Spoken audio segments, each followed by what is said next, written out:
हरे कृष्णा। आप सबका बहुत बहुत स्वागत है गीता महात्म्य के अध्याय 10 में विभूति योग, जिसमें भगवान कृष्ण जो है अर्जुन को अपने विभूति के बारे में बताते हैं, अपने ऐश्वर्य के बारे में बताते हैं। वास्तविकता भी यही है कि अगर हम अपने से भगवान के बारे में नहीं जान सकते, जब भगवान अपने बारे में खुद बताते हैं तब हम समझ पाते हैं। कुछ लोग हैं भगवान को प्रकाश समझते हैं, कुछ लोग जो समझते हैं कि भगवान नहीं है, अच्छे कर्म करने चाहिए सिर्फ।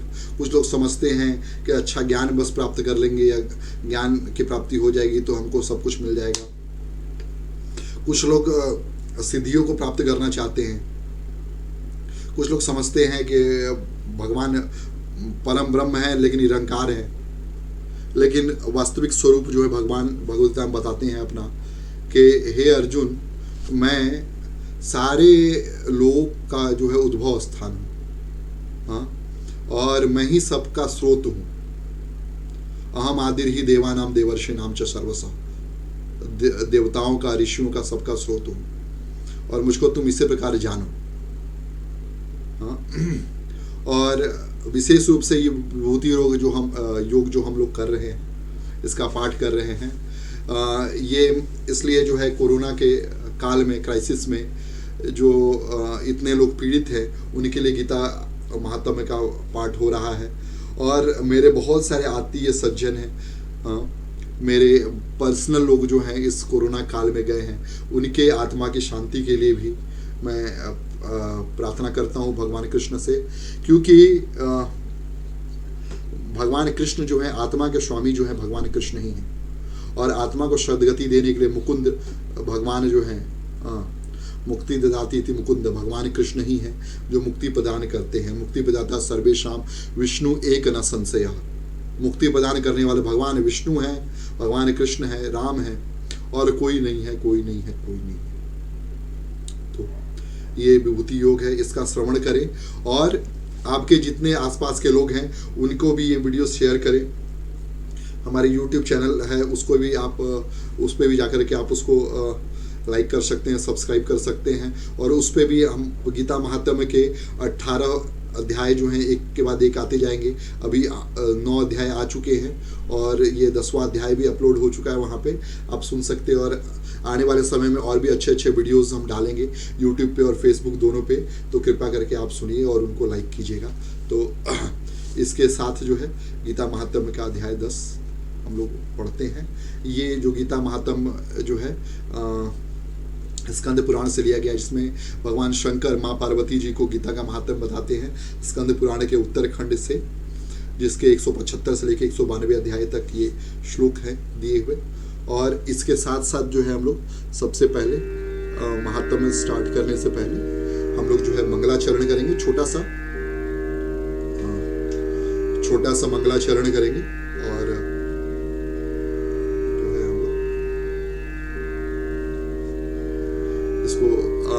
हम लोग छोटा सा मंगलाचरण करके हम लोग स्टार्ट करेंगे। ओम ज्ञानतिमिरन्धस्य ज्ञानाञ्जनशलाकया चक्षुरुन्मीलितं येन तस्मै श्रीगुरुवे नमः।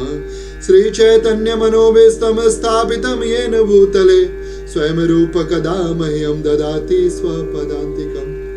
नमो ओम विष्णुपादाय कृष्णपृष्ठाय भूतले श्रीमते भक्तिवेदांत स्वामीति नामिने।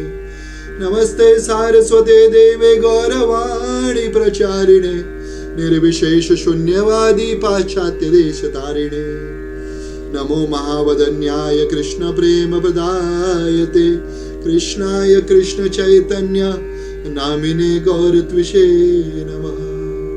हे कृष्ण करुणा सिंधु दीन बंधु जगतपते गोपेश गोपिका कांत राधा कांत नमोस्तुते। तप्त कांचन गौरांगी श्री राधे वृंदावनेश्वरी वृषभानुसुते देवी प्रणमामि हरिप्रिये।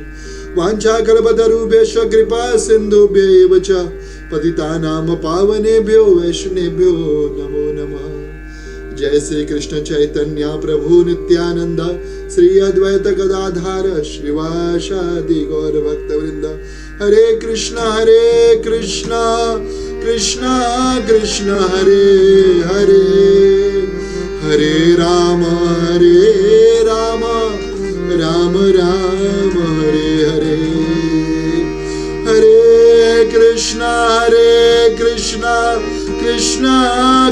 हरे हरे, हरे राम राम राम हरे हरे। मूकं करोति वाचालं पंगुं लंघायते गिरिं, यत्कृपातमहं वन्दे श्रीगुरुदीनतारिणं परमानन्दमाधवं श्रीचैतन्य ईश्वरम्। हरे कृष्णा। तो गीता जी का महात्म्य में भगवान शिव कहते हे सुंदरी, हे सुंदरी, सुंदरी पार्वती माँ को कहते हैं कि तुम्हें 10वें अध्याय के महात्म्य का परम पावन कथा सुना रहा हूं, सुनो ध्यान से। जो ये कथा ऐसी है जो स्वर्ग रूपी दुर्ग में जाने के लिए सुगम सोपान और प्रभाव की चरम सीमा है। काशीपुरी में धीर बुद्धि नाम से विख्यात एक ब्राह्मण था जो मुझ में प्रिय नंदी के समान भक्ति रखता था। वह पावन कीर्ति के अर्जन में तत्पर रहने वाला, शांत चित्त और हिंसा, कठोरता एवं दुस्साहस से दूर रहने वाला था। जितेंद्रिय होने के कारण वह निवृत्ति मार्ग में स्थित रहता था। उसने वेद रूपी समुद्र का पार पा लिया था। वह संपूर्ण शास्त्रों के तात्पर्य का ज्ञान कर लिया था। उसका चित्त सदा मेरे ध्यान में संलग्न रहता। वह मन को अंतरात्मा में लगाकर सदा आत्म तत्व का साक्षात्कार करता था। अतः जब वह चलने लगता तब मैं प्रेमवश उसके पीछे दौड़ दौड़ कर उसे हाथ का सहारा देता रहता था। भगवान अपने भक्तों को दौड़ दौड़ के हाथ का सहारा देते हैं जब उनसे प्रेम करते हैं। तो ऐसा देख कर के उनके पार्षद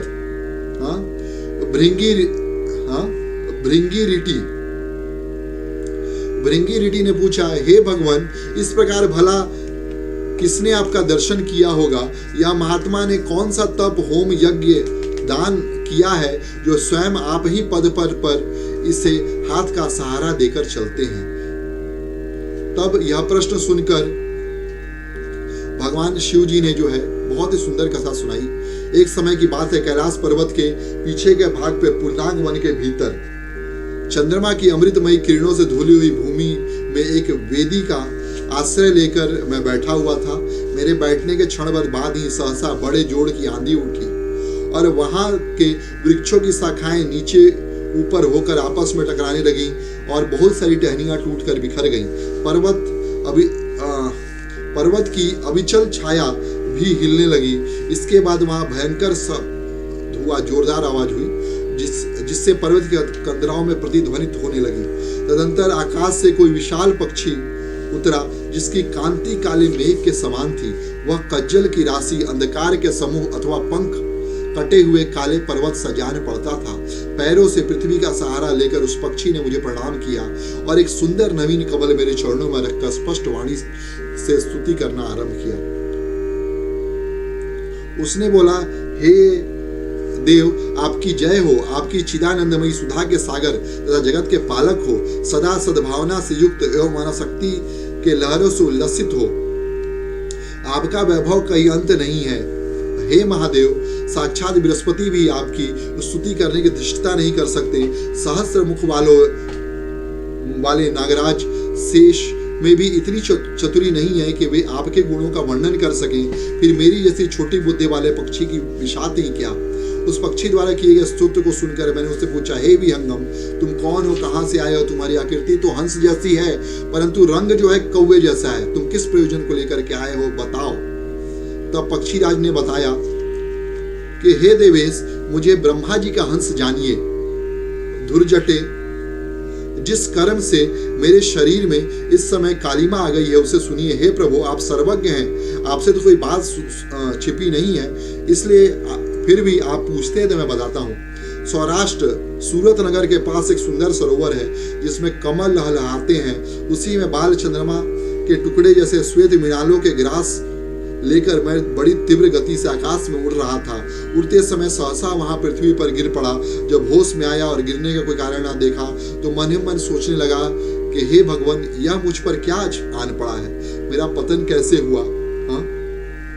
और मेरा जो शरीर है वो पके कपूर के समान सफेद था, ये काला क्यों पड़ गया? और ऐसा सोच ही रहा था कि उस वहां पे जो कमल दल थे उसमें से वाणी आई एक स्त्री की। उसने बोला, हे अंश उठो, मैं तुम्हारे गिरने और काले होने का कारण बताती हूँ। और तब उस कमलनी ने बताया कि हे काले हंस, तुम आकाश मार्ग से मुझे लांग कर गए थे, उसी पातक के परिणाम स्वरूप तुम्हें पृथ्वी पर गिरना पड़ा है तथा उसी कारण से तुम्हारे शरीर में कालिमा दिखाई दी है। तुम्हें गिरा देखकर मेरे हृदय में दया भर आई, और जब मैं इस मध्यम कमल के द्वारा बोलने लगी हूँ, उस समय मेरे मुख से निकली हुई सुगंध को सूंघकर 60,000 भौरे स्वर्गलोक को प्राप्त हो गए। सोचिए वो कितनी पुण्यवान कमल में बैठी हुई देवी थी, जिनके द्वारा जिनके मुख के सुगंध से 60,000 भौरे जो स्वर्ग को प्राप्त हो जाते, स्वर्गवासी हो जाते हैं। स्वर्गवासी मतलब ये नहीं कि मर गए, वो स्वर्ग को प्राप्त हुए और जाकर के वहां आनंद भोग रहे हैं सिर्फ उनके पुण्य के प्रभाव से। हे पक्षीराज, जिस कारण से मुझे इतना वैभव और प्रभाव आया है मैं उसको बतलाती हूँ। मैं पिछले जन्म में ब्राह्मणी की कन्या थी। उस समय मेरा नाम सरोज वदना था। मैं गुरुजनों की सेवा करती और पतिव्रत का पालन करती थी। एक बार मैं मैना को पढ़ा रही थी और उसको पढ़ाते पढ़ाते मेरे कार्य में विलंब हुआ।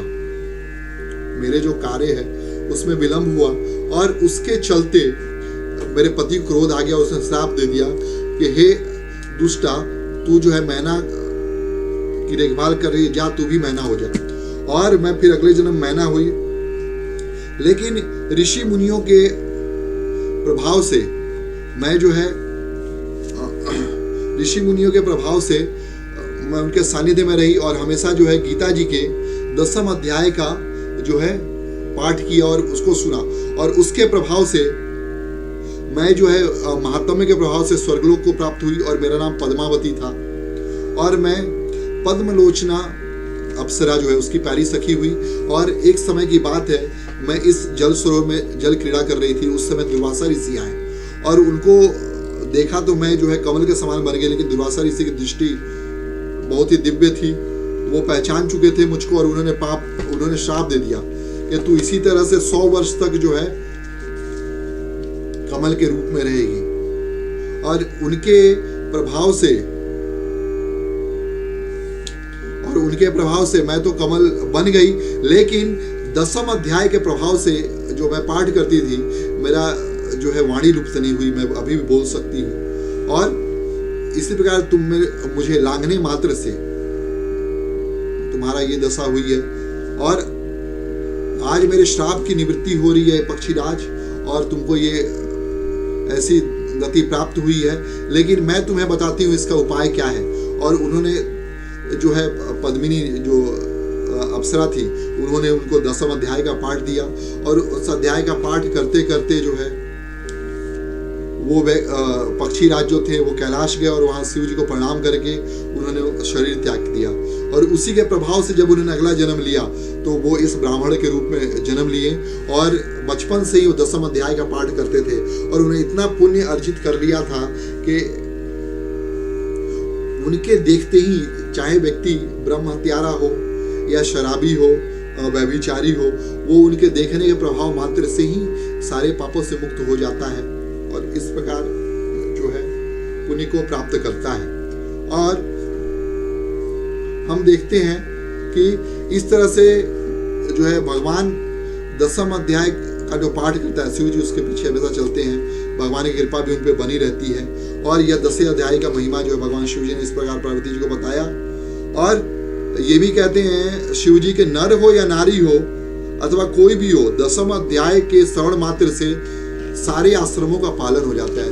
अगर हम वर्णाश्रम धर्म का पालन करना है, अगर हम नहीं कर पा रहे तो हम 10वें अध्याय का पाठ करते हैं तो हमारे वर्णाश्रम धर्म से हमको मुक्ति मिल सकती है। और यहाँ पे खुद बताए हैं कि भगवत गीता का पाठ कोई भी कर सकता है, नर हो या नारी हो, everybody is qualified, everyone is qualified to perform devotional service to the lord. Prabhupada ji हमारे इस्कॉन के संस्थापक आचार्य बताते थे और उन्होंने जो दीक्षाएं हैं माता जी को भी दी है और स्त्रियों को भी दी और पुरुषों को दी। और उनकी कृपा से आज देखिए चारों तरफ इस्कॉन की हजारों शाखाएं फैली हुई हैं जो लाखों करोड़ों लोगों के जीवन को मार्गदर्शन कर रही हैं और भगवत भक्ति प्रेरित कर रही हैं। तो इसी के साथ भगवत गीता का जो महात्म्य है वो 10वें अध्याय का खत्म होता है। और यहाँ जो है हम लोग 10वें अध्याय का पाठ करेंगे। हरे कृष्णा। और इसके साथ साथ जो है शंकराचार्य जी द्वारा विरचित 7 श्लोकों का जो गीता महात्म्य में है उसका ही पाठ करेंगे। आप मेरे साथ दोहरा सकते हैं। गीता शास्त्रमिदं पुण्यं यः पठेत् प्रयतः पुमान् विष्णु पदमवाप्नोति भयशोकादिवर्जितः। गीताध्ययनशीलस्य प्राणायामपरस्य च नैव सन्ति पापानि पूर्वजन्म कृतानि च। मलनिर्मोचनं पुंसां जलस्नानं दिने दिने सकृत् गीतामृतं स्नानं संसार मलनाशनं। गीता सुगीता कर्तव्या किमन्य शास्त्र विस्तर या स्वयं पद्मनाभस्य मुखपद्माद् विनिश्रिता। भरतामृत सर्वस्वं विष्णुमक्ताद् विनिश्रितं। गीता गंगोदकं पीत्वा पुनर्जन्म न विद्यते।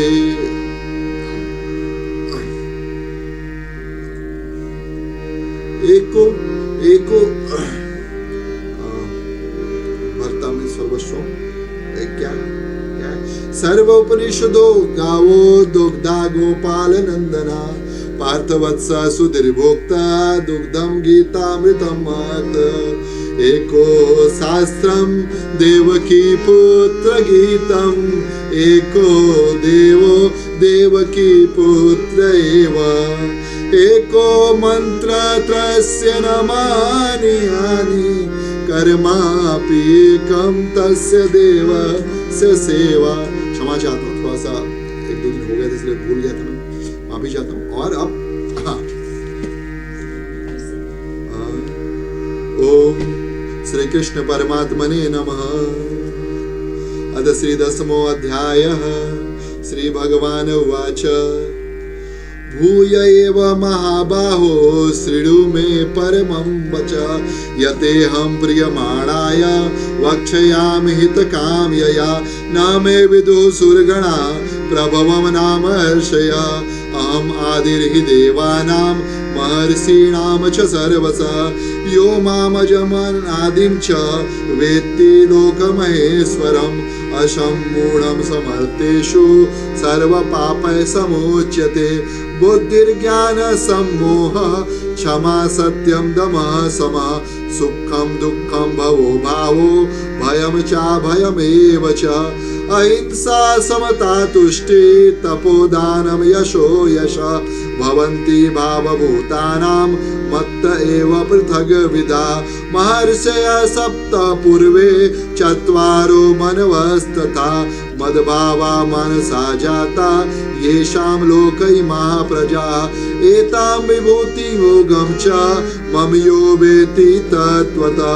सोऽविकम्पेन योगेन युञ्जते नात्र संशयः। अहं सर्वस्य प्रभवो मत्तः सर्वं प्रवर्तते इति मत्वा भजन्ते मां बुधा भाव समन्विता। मदचित्ता मदगत प्राणा बोधयन्तः परस्परं। कथयन्तश्च मां नित्यं तुष्यन्ति च रमन्ति च।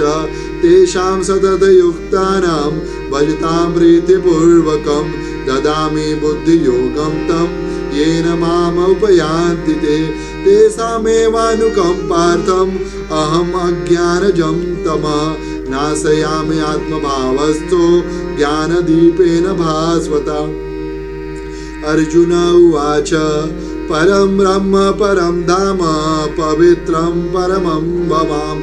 पुरुषं शाश्वतं दिव्यम् आदिदेवम् अजं विभुम्। आहुष्य ऋषयः सर्वे देवर्षि नारदस्तथा। आसितो देवलो व्यासः स्वयं चैव ब्रवीषि मे। सर्वमेतद्धृतं मन्ये यन्मां वदसि केशवः। नहि ते भगवन् व्यक्तिं विदुर्देव न दानवा। स्वमेवात्मनात्मानं वेत्थ त्वं पुरुषोत्तम। भूतभावन भूतेश देवदेव जगत्पते।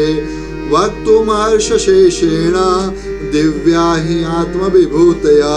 यावे विभूतिर्भिन्न लोकान् इमास्त्वं व्याप्य तिष्ठसि कथं विद्यामहं योगिंस् त्वां सदा परिचिन्तयन् केषु केषु च भावेषु चिन्तयोऽसि भगवन् मया विस्तरेणात्मनो योगिं विभूति च जनार्दन भूय कथमया तृप्तिः शृण्वतो नास्ति मे मृतम् श्रीभगवान् उवाच हन्तं ते कथिष्यामि दिव्या हि आत्मविभूतया प्रधानयतः कुरु श्रेष्ठ नाशयन्तो विस्तरस्य मे अहमात्मा गुणाकेश सर्वभूताशय स्थितः अहमादिश्च मध्यं च भूतानामन्त एव च आदित्यानामहं विष्णुर्ज्योतिषां रविरंशुमान्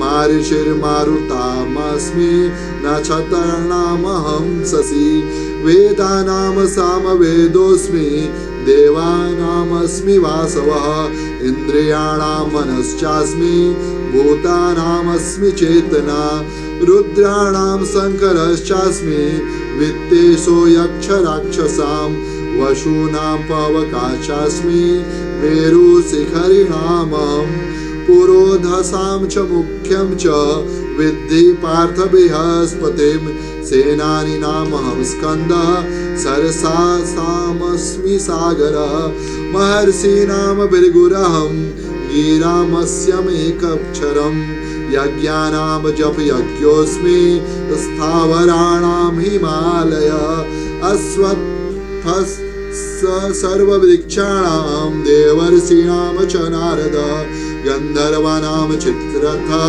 सिद्धानां कपिलो मुनिः उच्चैश्रवसमश्वानां विद्धि माममृतोद्भवम् ऐरावतं गजेन्द्राणां नराणां च नराधिपम् आयुधानामहं वज्रं धेनूनामस्मि कामधुक् प्रजनन् चास्मि गन्धर्प सर्पाणाम् अस्मि वासुकी अनन्तश्चास्मि नागानां वरुणो यदसामहं पितॄणाम् आर्यं चास्मि यम संयमतामहं प्रह्लाद चास्मि दैत्यानां कालकलयतामहं मृगाणां च मृगेन्द्रोऽहं वैनतेयश्च पक्षिणाम् पवनपवतामस्मि रामशस्त्रभृतामहं झषाणां मकरश्चास्मि स्रोताशामस्मि जाह्नवी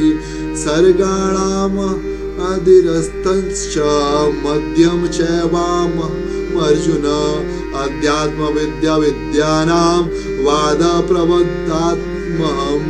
अक्षराणाम् ओंकारोऽस्मि द्वन्द्वः समासिकस्य च अहमेवाक्षकालो धाताहं विश्वतो मुखः मृत्युः सर्वहरश्चाहम् उद्भवश्च भविष्यताम् कीर्तिः श्रीवाक्च नारीणां स्मृति मेधा सिद्धिः क्षमा बृहत्साम तथा साम्ना गायत्री छन्दसामहं मासानामागशीर्षोऽहं ऋतूणां कुसुमाकर दूतं छल्यतामस्मि तेजस्विनामहं जयोऽस्मि व्यवसायोऽस्मि सत्त्वं सत्त्वतामहं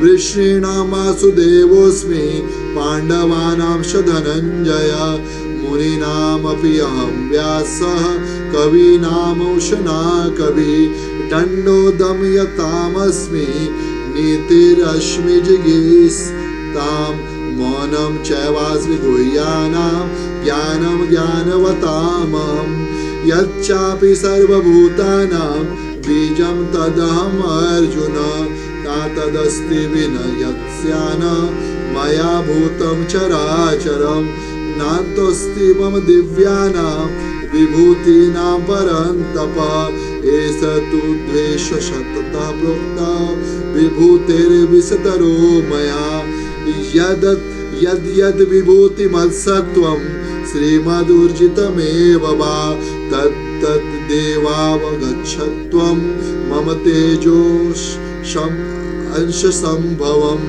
अथवा बहुनैतेन किं ज्ञातेन तव अर्जुन विष्टभ्यामहमिदं कृत्स्नम् एकांशेन स्थितो जगत्।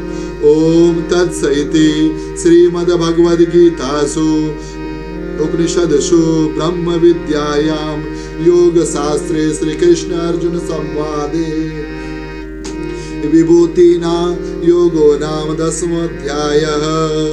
हरे कृष्ण कृष्ण कृष्ण हरे हरे, हरे राम राम राम हरे हरे।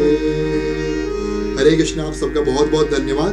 इस 10वें अध्याय का पाठ आप भी कीजिए और अपने आसपास के जितने लोगों के साथ शेयर कीजिए। इस कोविड के सिचुएशन में जितने लोगों का भी अपने परिजन से बिछो हुआ है वो इनको सुन करके लाभ प्राप्ति कर सकते हैं। और जब भी आप सुने अपने परिजनों के लिए तो उनको भी आमंत्रित करें इसे सुनने के लिए और उनसे प्रार्थना करें कि आप भी इसको सुने और भगवत भक्ति की प्राप्ति करें। हरे कृष्णा। बहुत बहुत धन्यवाद। हरि बोल।